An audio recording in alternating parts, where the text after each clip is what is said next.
long-time anti-racist campaigner going back to the days of apartheid. Very pleased to welcome and introduce you to the leader of the Labour Party, Jeremy Corbyn.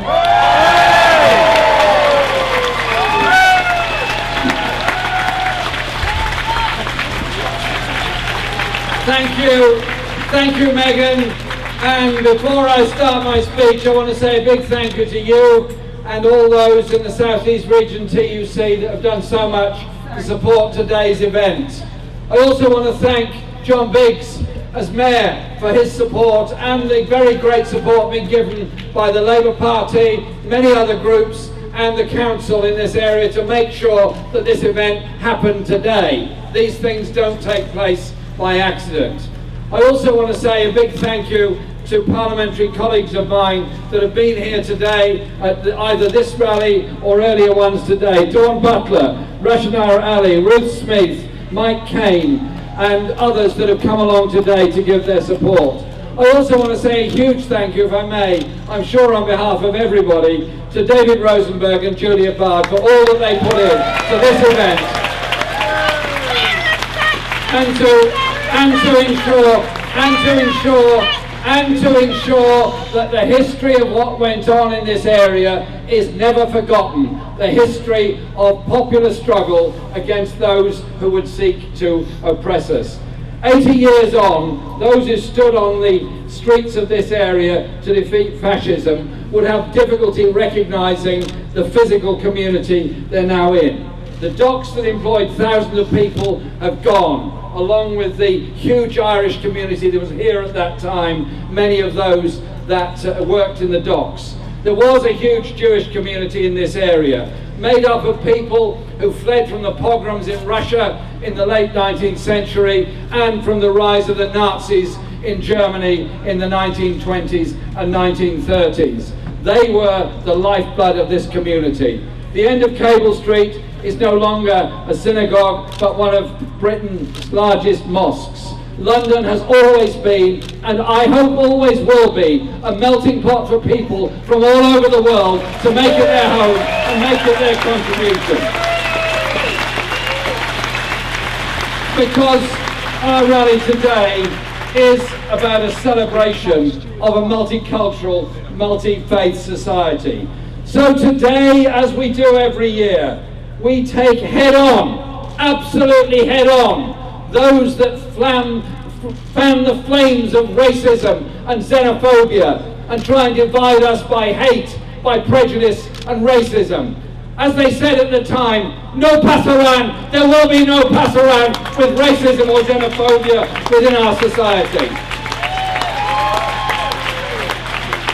Those who daub a synagogue with anti-Semitic graffiti, defile a mosque with Islamophobic hate, or any other community that suffers that abuse of racism, we are on their side to defend all those communities and the kind of multicultural society we want to live in. To me, Cable Street is crucial. It was a very significant victory over fascism in Britain. To me, it has a deep personal significance. A mile away from where we stand today stood a young woman alongside thousands of local people, trade unionists, socialists, communists, Christians, Jews, Muslims, people of all and no faith. They stood here, and it was told to me in great detail, with one simple aim: to stop Oswald Mosley and his fascists marching through the East End. Mosley had had a bad time at his Olympia rally, and the violence that went with it had put off a lot of his wealthy supporters.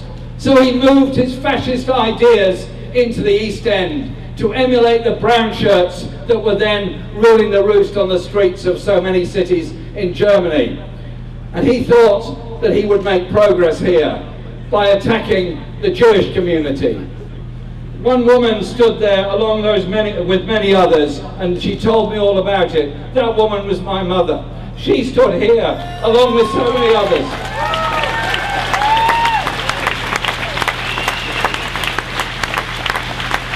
Because she wanted to live in a world, as we all do, that's free from xenophobia and free from hate. Those that stood here in 1936 did an enormous service. Mosley thought that he would get the working class communities of the East End of London suitably divided in order to attack the Jewish people, in order for the fascists to grow. By stopping them marching that day, that was, in a sense, the turning point in the fight against fascism in Britain. It was of huge political significance at that time. But those lessons have to be learnt over and over again. There are still those around who try to divide our communities, drive a wedge between us. There are those that see economic problems as an excuse to blame minorities within our society. And I simply say this: if there's a shortage of housing, of school places, there's a queue at the doctor's surgery, there are difficulties in a local hospital, there are problems over employment. You can turn one community against another. You can always find a minority to blame for everything. And then you've created the hatred and the vileness in society that creates the distrust. But at the end of it, you haven't built a house, you haven't built a school, you haven't trained a teacher, you haven't trained a doctor. It's communities that come together that achieve so much, and we have to learn a lesson from them. But sometimes, as John was pointing out, you have to keep learning that lesson. Because all those years later, in the 1970s, the National Front decided that it could march through the streets of London. A number of us who lived in Wood Green at that time decided we would not allow the National Front to march through our multicultural society there. 5,000 assembled, and they were prevented from their goal that day.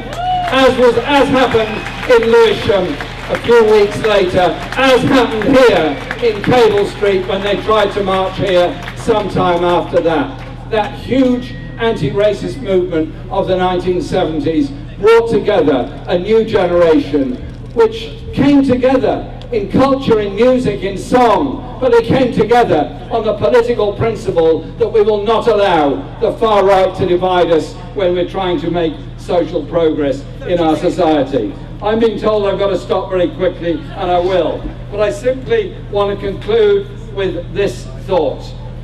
Those that stood there in Cable Street all those years ago did so as an act of defiance and an act of principle.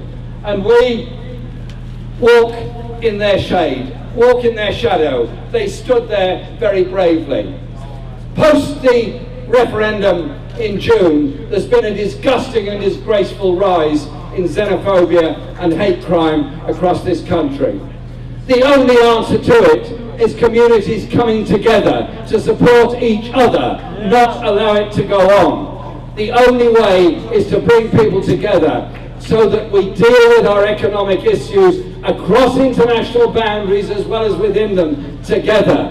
There is no future in racism, there is no future in xenophobia, there is no future in division within our society.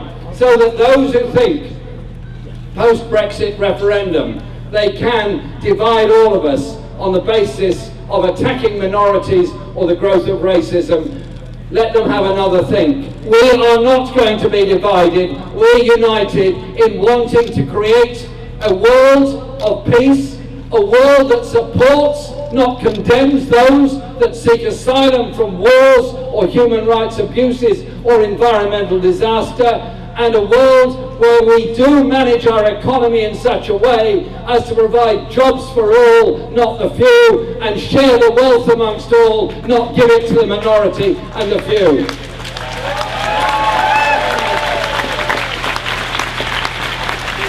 Cable Street and the associated struggles in support of the International Brigade in Spain at the time of the Spanish Civil War were emblematic of the spirit of people that went on eventually at terrible, terrible human cost to finally defeat Nazism that was concluded in 1945. It's up to all of us to remember those who struggled then, with honour, with pride, and make sure that we never cease to proudly stand up to defend each other against any attack that takes place. We will not be divided. Our solidarity is total. Our unity is complete. For we want a world where there is unity and peace, not racism, xenophobia, poverty and division. Thank you very much. Thank you so much. It's getting rolling up here. So that is the end of the rally. I want to